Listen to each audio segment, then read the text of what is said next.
Nabiullah Syu'aib alaihi salatu wassalam. Kisah tentang kaum Madian bersama dengan Nabi Syu'aib alaihi salatu wassalam. Allah Ta'ala telah berfirman setelah menyebutkan tentang kisah daripada kaum Lut. Allah memfirmankan dalam firman-Nya Quran Surat Hud ayat 84 sampai 95. Allah Ta'ala berfirman dalam surat Al-Hijr setelah menyebutkan kisah kaum Lot yang artinya dan sesungguhnya adalah penduduk Aikah, itu benar-benar kaum yang lalin. Maka kami membinasakan mereka dan sesungguhnya kedua kota itu benar-benar terletak di jalan umum yang terang. Penduduk Madian atau kaum daripada Nabi Syu'aib alaihi salatu wassalam adalah satu kaum Arab yang tinggal di kota yang merupakan kota yang bernama Madian. Kota tersebut terletak di daerah Man'an, di ujung daerah Syam, di samping tepian kota Hijaz, dekat dengan laut tempat tenggelamnya kaum Lut. Mereka muncul dalam rentang waktu yang sangat dekat dengan musnahnya kaum Lut. Jadi jarak antara kaum Madian dengan kaum daripada Nabi Lut itu sangat dekat, tidak terlalu jauh. Madian adalah sebuah nama kabilah yang terdiri dari anak keturunan Madin bin Madian bin Ibrahim al-Khalil. Nabi mereka adalah Syu'aib. Ia adalah putra Mikyal bin Yasyan. Nabi Syu'aib ini merupakan putra daripada Mikyal bin Yasyan. Sedangkan Madian itu merupakan sebuah kabilah yang terdiri dari anak keturunan Madin bin Madian bin Ibrahim al-Khalil. Pendapat ini diungkapkan oleh Ibnu Ishaq yang berkata, ada yang menamakannya dalam bahasa Saryaniyah Yatsrun. Namun pendapat ini masih diperselisihkan. Ada yang mengatakan ia adalah Syu'aib bin Yasyan bin Lawi bin Yakub. Ada yang berpendapat ia adalah Syu'aib bin Waib bin Ifa bin Madian bin Ibrahim. Ada yang mengatakan Syu'aib bin Zaifur bin Aifa bin Sabit bin Madian bin Ibrahim. Dan masih banyak lagi pendapat yang berkaitan dengan nasabnya. Ibnu Asakir berkata ada yang mengatakan bahwa neneknya atau ibunya adalah putri Lut alaihi salam. Ia termasuk orang-orang yang beriman kepada Ibrahim dan hijrah bersamanya serta ikut masuk ke Damaskus. Dari Wahab bin Munabbih, ia berkata Syu'aib dan Mulghan termasuk orang-orang yang beriman kepada Ibrahim ketika ia dibakar dengan api. Mereka berdua ikut hijrah bersamanya ke Syam. Mereka berdua dinikahkan dengan kedua putri Lut. Pendapat ini diungkapkan oleh Ibnu Qutaidah. Namun kesemuanya masih diperselisihkan. Dalam kitab Al-Istiab, Abu Umar bin Abdul Bar menyebutkan dalam biografi Salamah bin Unazi bahwasanya ia pernah datang kepada Rasulullah dan menyatakan keislamannya. Ia bernasab Unazah. Beliau bersabda, sebaik-baik Bani adalah Bani Unazah. Mereka berontak, mereka membela kaum Syu'aib dan orang-orang alim dari kalangan Nabi Musa. Sekiranya hadis di atas adalah hadis sahih menunjukkan bahwa Syu'aib adalah kerabat Musa dan ia berasal dari kabilah Arab Al-Abinah yang bernama Unazah. Maka sesungguhnya mereka bukanlah berasal dari Unazah bin Asad bin Robi'ah bin Nazar bin Ma'ad bin Adnan, sebab jarak antara keduanya sangatlah panjang. Dalam hadis Abu Dzar yang tertera dalam Sahih Ibnu Hibban berkaitan dengan kisah para nabi dan rasul, Rasulullah bersabda ada 4 nabi yang berasal dari bangsa Arab, yaitu Hud, Soleh, Syu'aib dan nabimu ini wahai Abu Dzar. Sebagian ulama salaf menjuluki Syu'aib sebagai Khotibul Anbiya, yaitu karena kefasihannya, berbobot perkataan dan sastranya ketika mengajak kaumnya untuk beriman kepada risalahnya. Ibnu Ishaq bin Bishr setelah meriwayatkan dari Juwaibir bin Muqatil dan Adhahak dari Ibnu Abbas, ia berkata, apabila Rasulullah menyebutkan Nabi Syu'aib, maka beliau senantiasa mengatakan dialah Khotibul Anbiya.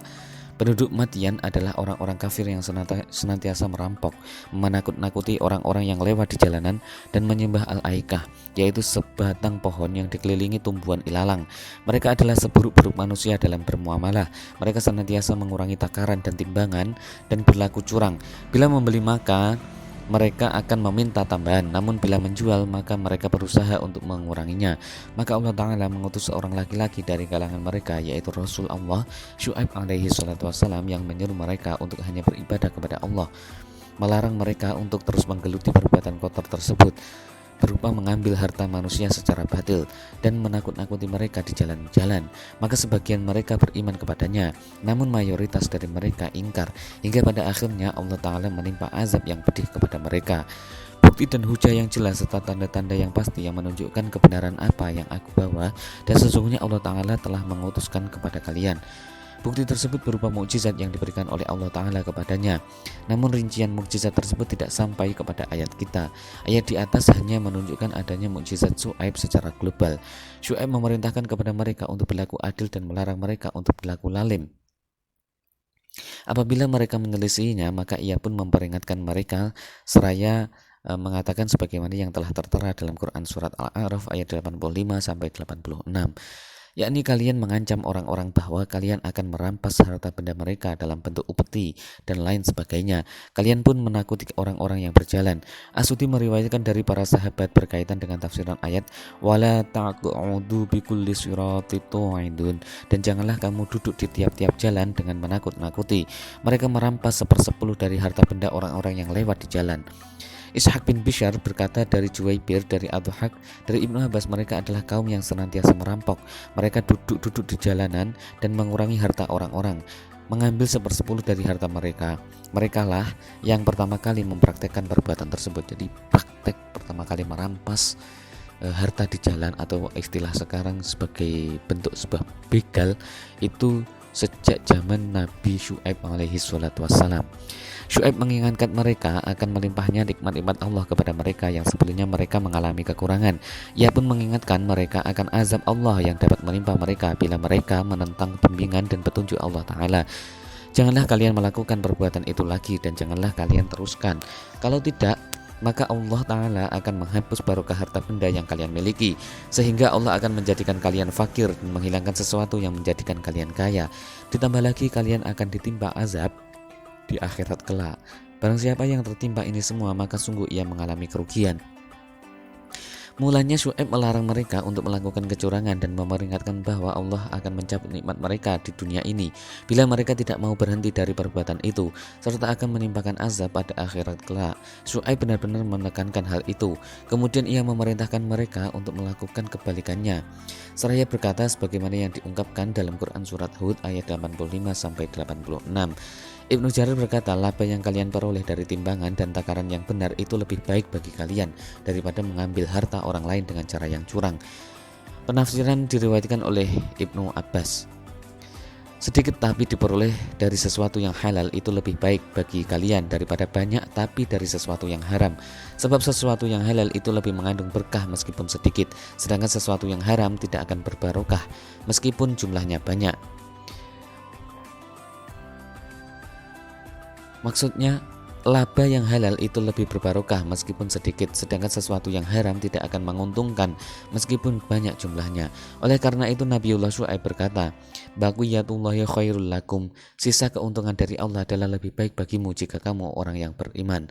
Mereka berkata sebagai bentuk penghinaan, peremehan, dan cemoohan, apakah sholat yang engkau kerjakan ini yang telah memerintahkanmu agar kami hanya sembah kepada Tuhanmu dan kami meninggalkan Tuhan-Tuhan yang telah disembah oleh pendahulu kami, atau engkau memerintahkan kami untuk bermuamalah sesuai dengan caramu dan kami meninggalkan muamalah yang engkau tolak padahal kami menyukainya.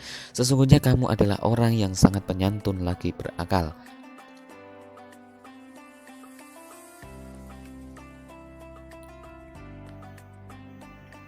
Ini merupakan bentuk perkataan yang lemah lembut yang disampaikan oleh Syuaib alaihi salatu wassalam kepada mereka, sekaligus dakwah kepada mereka ke arah kebenaran dengan bentuk yang paling jelas dan terang.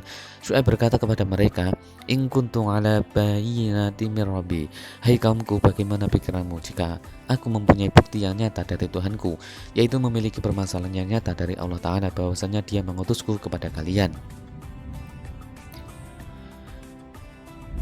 Firman Allah Ta'ala, wa ma uridu an ukhalifakum ila ma anhaakum an, dan aku tidak berkehendak menyalahi kamu dengan mengerjakan apa yang aku larang, yaitu tidaklah aku memerintahkan kepada suatu urusan melainkan aku adalah orang yang pertama kali melakukannya, dan bila aku melarang sesuatu maka aku adalah orang yang pertama kali meninggalkannya.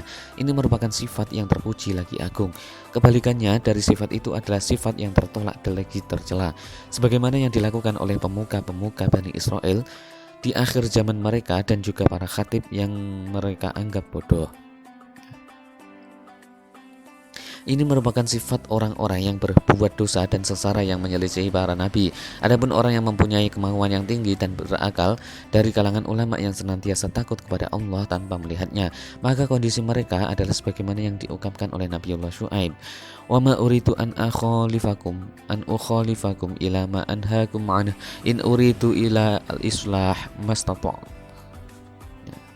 Kemudian ia beralih kepada hal yang bersifat terhib atau ancaman dengan ungkapannya sebagaimana firman Allah Ta'ala yang artinya, hai kaumku, janganlah hendaknya pertentangan antara aku dengan kamu menyebabkan kamu menjadi jahat hingga kamu ditimpa azab seperti yang menimpa kaum Nuh atau kaum Hud atau kaum Soleh, sedangkan kaum Lut tidak pula jauh tempatnya dari kamu.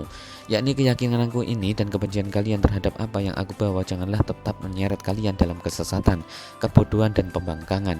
Sebab bila kalian masih dalam kondisi demikian, maka Allah akan menurunkan azab dan bencana kepada kalian sebagaimana yang telah tertimpa para pendusta dan para penentang dari kalangan kaum Nuh, Hud maupun Soleh.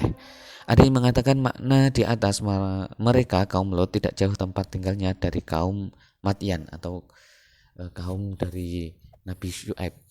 Ada yang mengatakan tidak jauh sifatnya dan perbuatannya kafir mereka yang dengan kalian berupa merampok, mengambil harta milik orang lain dengan berbagai cara dan syubhat baik dengan terang-terangan maupun sembunyi-sembunyi. Dan dapat dimungkinkan menggabungkan pendapat di atas sesungguhnya kaum Lot tidaklah begitu jauh dari mereka baik dari sisi zaman, tempat dan sifat. Jadi sejak zaman Nabi Ibrahim sampai Nabi Syuaib itu jaraknya tidak terlalu jauh. Jadi bahkan Nabi Syuaib ini ikut serta dalam rombongan hijrahnya Nabi Ibrahim ketika ke arah Syam. Jadi bisa disimpulkan bahwasanya Nabi Syuaib ini sezaman dengan Nabi Ibrahim. Jadi ada di sekitar beberapa nabi yang hidup sezaman, Nabi Ibrahim, Nabi Lut, Nabi Syuaib, Nabi Ishak, Nabi Ismail, Nabi Yakub, dan juga Nabi Yusuf. Jadi dari sekian banyak nabi itu adalah salah satu di antara beberapa yang hidup sezaman. Telah diriwayatkan dari Ibnu Abbas, Sa'id bin Jubair dan Ats-Tsauri bahwasanya mereka berkata, Syuaib adalah seorang yang buta. Telah diriwayatkan bahwasanya hadis ini marfu, bahwasanya Syuaib menangis karena rasa cintanya kepada Allah hingga matanya menjadi buta. Kemudian Allah mengembalikan penglihatannya dan berfirman kepadanya, hai Syuaib, apakah kamu menangis lantaran takut dimasukkan ke dalam neraka ataukah karena kamu merindukan untuk dimasukkan ke dalam surga? Syuaib menjawab, aku menangis lantaran rasa cintaku kepadamu. Bila aku melihat kepadamu, maka aku tidak memperdulikan apapun yang diperbuat atas diriku. Maka Allah mewahyukan kepadanya, berbahagialah dengan pertemuanku, hai Syuaib. Oleh karena itu aku perbantukan Musa bin Imran al-Kalim kepadamu. Al-Wadi telah meriwayatkan hadis tersebut adalah hadis gharib jiddan.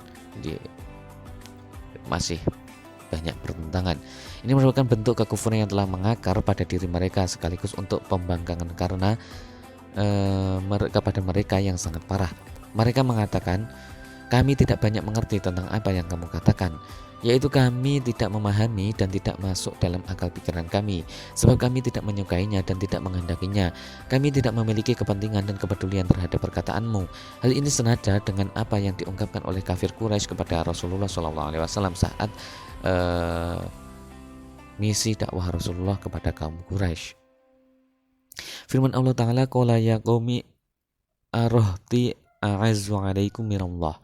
Syuaib menjawab, hai kaumku, apakah keluargaku lebih terhormat menurut pandangan kalian daripada Allah, yaitu kalian takut kepada kabilah dan keluargaku sehingga kalian menghormatiku lantaran mereka. Namun kalian tidak takut kepada azab Allah dan kalian tidak menghormatiku karena aku adalah utusan Allah, sehingga keluargaku lebih mulia di hadapan kalian daripada Allah. Ini merupakan bentuk peringatan dan ancaman yang tegas bahwasanya bila mereka tetap dalam jalan manhaj dan amalan mereka, niscaya mereka akan mengetahui siapa yang akan mendapatkan kemenangan di akhirat kelak dan siapa yang akan tertimpa pembinasaan dan kehancuran. Firman Allah Ta'ala, kadzibun wartaqibu inni ma'akum, dan tunggulah azab Tuhan, sesungguhnya aku menunggu bersama kamu. Dengan keyakinan tersebut, mereka ingin menarik kembali orang-orang yang beriman masuk kembali ke dalam agama mereka. Syuaib pun berhujah di hadapan kaumnya, "Awalau kunna karihin, kendati pun kami tidak menyukainya.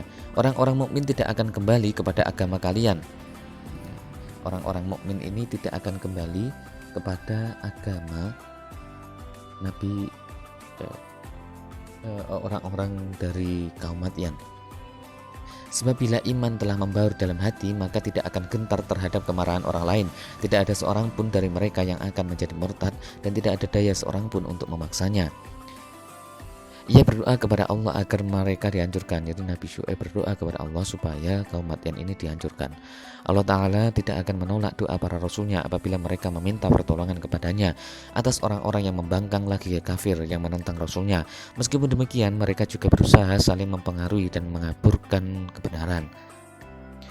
Dalam surat Al-A'raf, Allah Ta'ala menyebutkan bahwa mereka ditimpa gempa, yaitu bumi mengguncang mereka dengan keras sehingga memisahkan nyawa mereka dari jasad mereka. Hewan-hewan mereka di rumah mati dan tubuh mereka menjadi bangkai yang tidak bernyawa, sebab tidak ada nyawa dan gerakan anggota badan. Panca indera mereka tidak berfungsi lagi. Allah Ta'ala telah menimpakan berbagai macam siksaan, azab dan ujian kepada mereka. Hal itu karena mereka telah melakukan perbuatan yang sangat buruk, sehingga Allah menurunkan gempa yang sangat dahsyat kepada mereka, yang mampu mendiamkan segala bentuk aktivitas. Allah Ta'ala juga menimpakan suara pengguntur yang mampu mengheningkan segala macam suara. Dia juga menurunkan awan yang memuat kobaran api yang menimpa dari segala macam penjuru. Allah Ta'ala mengabarkan bencana yang menimpa mereka dalam setiap surat sesuai dalam konteks dan tingkatannya. Dalam konteksnya, Quran surat Al-A'raf di atas mereka menggetarkan Nabiullah Syuaib dan para sahabatnya dan mengancam akan mengusir mereka dari daerah mereka, atau mereka mau kembali ke dalam agama nenek moyang mereka. Allah Ta'ala membalas guncangan tersebut dengan guncangan yang sama, dan rasa takut dibalas dengan rasa takut pula. Hal ini selaras dengan konteks ayat dan terkait apa yang telah dipermasalahkan. Dalam surat Hud, Allah Ta'ala menyebutkan bahwa mereka ditimpa suara keras yang mengguntur sehingga mereka menjadi mayat yang bergelimang di rumah-rumah mereka. Sangat cocok bila dalam konteks ayat di atas disebutkan azab berupa suara yang keras mengguntur sebagai bentuk peringatan atas ucapan yang kotor yang mereka sampaikan kepada seorang rasul yang mulia, terpercaya lagi fasih bahasanya. Mereka ditimpa suara keras yang mengguntur yang mampu membuat mereka bisu, ditambah guncangan yang mampu membuat mereka diam. Adapun dalam surat Asy-Syu'ara, Allah menyebutkan bahwa Dia menimpakan azab pada hari mereka dinaungi awan. Hal itu terjadi sebagai bentuk jawaban atas apa yang mereka minta dan pendekatan atas apa yang mereka inginkan. Allah Ta'ala yang mendengar dan mengetahui berfirman yang artinya, kemudian mereka mendustakan Syuaib, lalu mereka ditimpa azab pada hari mereka dinaungi awan. Sesungguhnya azab itu adalah azab yang sangat besar. Adapun pendapat kalangan ahli tafsir seperti Qatadah dan lainnya, Ashabul Aikah adalah umat lain, bukan penduduk Madyan. Maka pendapat ini adalah lemah. Dasar mereka kembali pada dua hal. Yang pertama adalah Allah Ta'ala berfirman, penduduk Aikah telah mendustakan rasul-rasul ketika Syuaib berkata kepada mereka, dan tidak dikatakan saudara mereka. Dan kami telah mengutus kepada penduduk Madyan saudara mereka Syuaib. Kedua, Allah Ta'ala menyebut azab yang menimpa mereka berupa hari yang dinaungi awan, sedangkan kaum Syuaib ditimpa azab berupa goncangan yang sangat dahsyat atau suara yang keras mengguntur. Bantahan atau dalil pertama bahwasanya Allah Ta'ala tidak menyebutkan kalimat persaudaraan setelah berfirmannya yang artinya penduduk Al-Aikah telah mendustakan Rasul. Sebab Allah Ta'ala menyebutkan sifat mereka sebagai penyembah pohon Al-Aikah. Maka pada konteksnya ayat ini tidak cocok disebutkan persaudaraan. Namun ketika disebutkan dari sisi kabilah mereka, maka Allah Ta'ala menyebutkan Syuaib sebagai saudara mereka. Perbedaan ini termasuk rahasia dan kandungan kalamullah yang mulia. Adapun dalil mereka yaitu dengan azab berupa hari yang dinaungi awan, maka mereka berkesimpulan bahwa kaum tersebut bukan kaum Syuaib. Dengan dasar ini tentunya azab berupa goncangan yang sangat dahsyat dan suara keras yang mengguntur merupakan bukti bahwa keduanya adalah kaum yang berbeda. Namun pendapat ini tidak diungkapkan seorang pun yang memahami konteks ayat di atas. Adapun hadis yang dipaparkan oleh Al-Hafidz Ibnu Asakir berkaitan dengan biografi Nabi Syuaib dari jalur Muhammad bin Utsman bin Abi Syaibah dari ayahnya dari Muawiyah bin Hisham, dari Hisham bin Sa'ad dari Syakik bin Abi Hilal, dari Rabi'ah bin Saif dari Abdullah bin Amr secara marfu, sesungguhnya kaum Madyan dan penduduk Al-Aikah adalah dua kaum yang Allah utus Nabi Syuaib kepada keduanya. Jadi ada dua kaum yang tidak sama. Jadi kaum Madian dan juga kabilah Al-Aikah, penduduk Al-Aikah. Dan Nabi Syuaib diutus oleh Allah untuk menyebarkan lafzul la ilaha illallah kepada keduanya. Hadis ini termasuk hadis gharib, di dalam ada rawinya yang diperselisihkan. Wallahu a'lam. Allah Ta'ala telah menyebutkan kondisi penduduk Al-Aikah yang melakukan perbuatan hina sama seperti yang disebutkan pada penduduk Madian berupa berbuat curang dalam hal takaran dan timbangan. Hal ini menunjukkan bahwa mereka adalah satu kaum yang dibinasakan dengan berbagai macam azab. Azab-azab tersebut disebutkan oleh Allah sesuai dengan konteksnya. Firman Allah Ta'ala yang artinya, dan kalau Al-Quran itu kami turunkan kepada salah seorang dari golongan bukan Arab, disebutkan bahwa mereka ditimpa panas yang sangat dahsyat. Allah Ta'ala menjadikan udara berhenti dan tidak bertiup kepada mereka selama 7 hari. Di sisi lain, air dan naungan tidak lagi bermanfaat bagi mereka. Bahkan gua-gua pun tidak lagi berarti bagi mereka. Mereka berlarian meninggalkan tempat tinggal mereka menuju tanah lapang. Di sana mereka dinaungi oleh segumpal awan. Orang-orang berkumpul di bawah untuk sekedar berteduh dengan naungannya. Setelah semuanya berkumpul, maka Allah Ta'ala menghujani mereka dengan percikan api dan anak panah api. Bumi yang mereka injak bergetar sangat dahsyat. Lalu datanglah suara keras yang mengguntur dari langit. Roh-roh mereka keluar dan mereka pun binasa. Allah Ta'ala menyelamatkan Syuaib alaihissalam dan orang yang mukmin yang bersamanya sebagaimana yang ditegaskan oleh Allah dalam firman-Nya Quran surat Hud ayat 94-95. Ini merupakan balasan atas perkataan mereka. Kemudian Allah Ta'ala menyebutkan kisah Nabi mereka, bahwasanya Nabi Syuaib mendatangi mereka setelah kebinasaan mereka seraya mencela mereka. Maka Syuaib meninggalkan mereka seraya berkata, "Hai kaumku, sesungguhnya aku telah menyampaikan kepadamu amanat-amanat. Tuhanku dan aku telah memberi nasihat kepadamu. Maka bagaimana aku akan bersedih terhadap orang-orang kafir?" Syuaib berpaling dari tempat mereka setelah kebinasaan mereka seraya berkata.